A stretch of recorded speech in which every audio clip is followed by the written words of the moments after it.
So after you've seen all these like urgent, like you're going to make a blunder if you don't get the right thing, these tend to not be blunders. But we're still in the very opening. We're going to be inclined to split when our opponent has an anchor, even when our opponent has splits. When we're facing a priming structure, and when your opponent only has 8 in the zone. Those are all great signals to choose a splitting play. In the opening, we're going to tend to stay when our opponent has 10 in the zone, when they start to improve that. A blitzing structure, which people probably often refer to as stacks, things like that, right? Or deep points.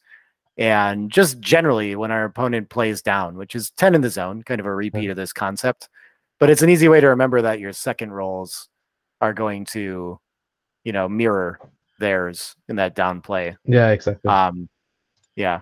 So we'll just look through some of these examples real quick and see that they're not that huge too, is kind of all the time. But so after our 4-2 points, our opponent makes an anchor with 4s, and we have a 3-2 to play.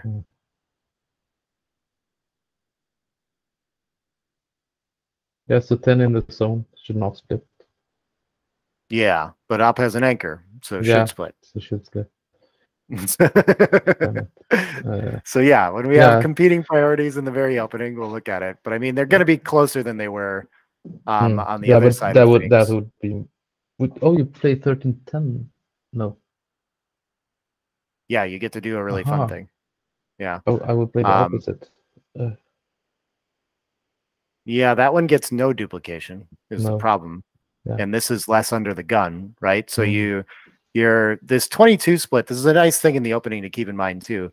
You can split while still respecting the 10 in the zone by trying to prioritize a split like a minor or like a middle split to the 22. Of course, the most dangerous are going to be 21 and 20. Yeah. So it's a thing to keep in mind. You're already down in the race and currently have the better board. So your opponent's best game plan is not in general to hit.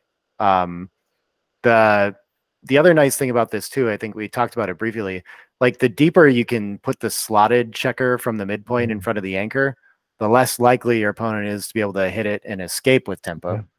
So it's a little nicer to put it on the 10 than the 11, right?